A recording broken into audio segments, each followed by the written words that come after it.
Hello, elementary school students across America and on United States military bases around the world. It's Michael T. Mondak reads time, and I'm the eponymous Michael T. Mondak. I'm back with you on this Wednesday, Hump Day, to read one picture book virtually to you, your parents, and your teachers. But I can't do it without a preview as to what I'll be reading. Here it is for this Hump Day. Let's take a time machine ride to Mohawk Valley, New York, in the 1880s. Ballooning is the top sport in the area. And Carlotta the Great is the greatest of them all. Her daughter Ariel wanted to be like her mother. There's a big balloon race happening, and the winner's going to get a big gold medal. Wait a minute. The big balloon race. Did I just title drop it? Yes, I did. That's the big balloon race is the title of this book by Eleanor Cower and illustrated by Carolyn Kroll. So, as I mentioned earlier, we're taking a ride in the time machine to 1880s Mohawk Valley, New York. That's where the story takes place. Let's go. It was the day of the big balloon race. Ariel got up early and hurried to her mother's room. "Please," she asked, "can I go up in the balloon with you?" Carlotta the Great was putting on her gold dress with her fancy gold braid. "You're too young," she said. "Winning a race is hard work." "But I can help," I said Ariel. Carlotta smiled. "You can help by riding in the buggy with your father to the finish line." "Oh, thump," said Ariel. Sadly, she went outside. Balloon Farm was a strange farm. In the yard, half-filled balloons sat like giant mushrooms. People came from all over to buy balloons made by Mr. Myers. Ariel watched her father fold Carlotta's balloon, called Lucky Star. "Yeah, I wish I could be an aeronaut like Mama," she said. "Oh, when you're older," said Mr. Myers. "Now it is time to go." Carlotta, Ariel, and Mr. Myers climbed into the buggy. Lucky Star followed and away. There was a great whoop-de-doo in the fairgrounds. Thousands of people were there to see the balloon race. It was a big event in 1882. Oompa, oompa, oompa, played the band. 2 balloons were already in the air. They were tied to the ground by long ropes. Acrobats swung from one basket to the other. Lucky Star and its net was spread out on the ground. Lighter than air hydrogen gas hissed into the balloon. It slowly grew until it was taller than the house on Balloon Farm. 12 strong men held Lucky Star down. Nearby, another balloon grew fat and tall. It was Flying Clown, a ball of bright colors. Its captain, Bernard the Brave, was the best gentleman aeronaut in America. Carlotta the Great was the best lady aeronaut. Would be a close race. "I bet you will win," Ariel told her mother. Carlotta gave her a kiss.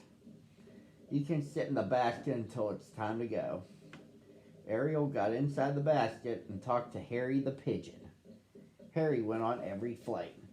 Sometimes he took messages from Carlotta to Balloon Farm. The mayor began a long speech. He talked on and on. So Ariel climbed inside the odds and ends box. It was quieter there and cozy and warm. Soon she was fast asleep. Ariel did not hear the mayor's last words. "There is a south wind," he said, "so the finish line will be the other side of Devil's Punch Bowl Lake."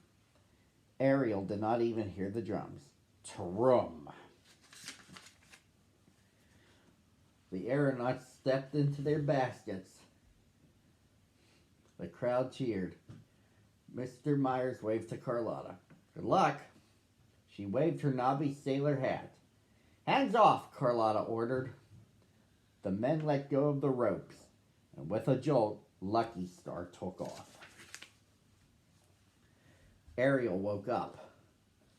What happened? She asked. Carlotta stared.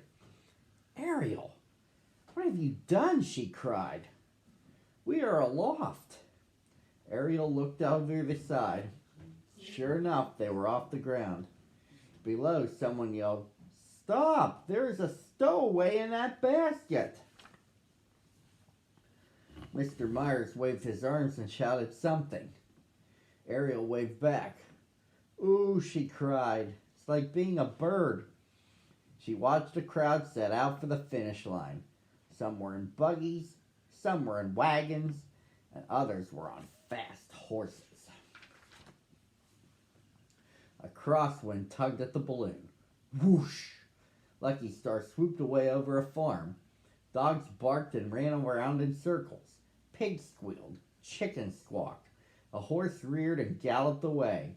Scrunch! Lucky Star's basket scraped the treetops. Can we go higher? Asked Ariel. The balloon and ballast are for only one passenger, said Carla. You are extra weight. She dropped one bag of sand over the side. Up went Lucky Star. The farm got smaller and smaller. Looked like a toy. Then it was gone. Dear me, said Carlotta. An updraft is sucking us into that rain cloud. She pulled on the blue valve rope to let out some gas. Lucky Star did not fall. Ariel stared up into netting that looked like a spider web. Why don't you pull the red rope too? She asked. That is the ripcord, said her mother. It lets the gas out all at once. Carlotta tied her hat snugly under her chin.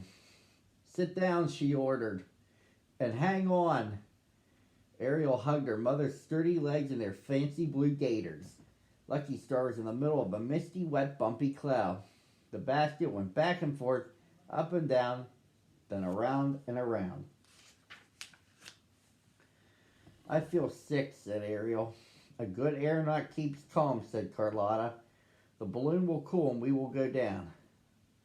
She was right. In a few minutes, Lucky Star was sailing away from the cloud. Carlotta checked everything. Ropes and toggles are in fine trim, she said. She read the altimeter that hung around her neck. We're about 2,000 feet up. She studied the map and compass. We are heading south. Look, said Ariel. The lake is straight ahead. Just then they saw Flying Cloud. He is beating us, said Ariel. He will win the gold medal. Carlotta shook her head. I have a few tricks yet, she said. Perhaps we can find a faster stream of air below us. She valved out gas. Down, down, down went Lucky Star.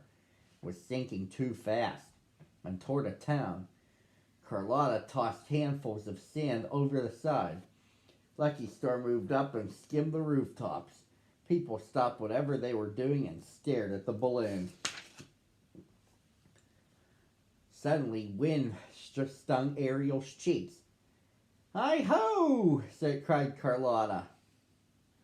We found the airstream. It was Ariel who first saw a spiky church steeple coming toward them. Look out, she yelled. She closed her eyes and hung on. Carlotta threw out more sand.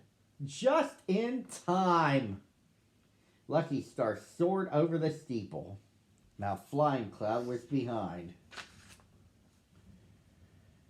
If we don't hit another updraft, said Carlotta, we might win. Soon they were sweeping over the lake. There's only a little sand left, Carlotta said. Let's hope the wind blows us right across. The air was cold. Lucky Star's gas cooled. They went down. Carlotta tossed out the last handful of sand. But it was not enough. Oh, thumps, cried Ariel. We'll crash into the lake. Let's keep our wits about us, said Carlotta, and make the basket lighter. Ariel helped throw out a raincoat, rubber boots, the odds and ends box, and the anchor. Everything went over the side except Harry and his cage. Lucky Star wobbled and took a giant step. "Lean on this side," said Carlotta. The basket creaked and tilted towards shore. Lucky Star was almost there when splash! The basket plunked into the water, but it didn't sink. The balloon kept it afloat. "We lost the race," cried Ariel, "and it is all my fault. I am extra weight." Ariel knew what she had to do. She held her nose and jumped into the lake. The water was only up to her waist. "That was good gracious," said her mother. "That was brave, but will not help. Even without you, the basket is too wet and heavy to go up again." Just then Flying Cloud began to come down. "Our last chance!" cried Carlotta. She threw the guide rope to Ariel. "Pull! Pull us to shore! Hurry!" Ariel grabbed the rope and waded onto the beach. Lucky Star was easy to pull with the balloon holding it up. "Splendid!" cried Carlotta. She jumped out and dragged the basket to higher ground. A minute later, Flying Cloud landed. "We won! We won!" shouted Ariel and Carlotta. They were laughing and hugging and crying all at the same time. Bernard the Brave anchored his balloon to a tree. Then he came over and shook Carlotta's hand. "Congratulations," he said. "I see that Lucky Star has a crew." He wrapped Ariel in a blanket. "Why, thank you, sir," said Ariel. Bernard smiled. "Why, it is my pleasure." Carlotta sent Harry home with a victory message to balloon form. Soon the crowd arrived. Mr. Myers rode up in the buggy. Carlotta told him how Ariel had helped them win the race. "Ariel," he said, "I'm proud of you."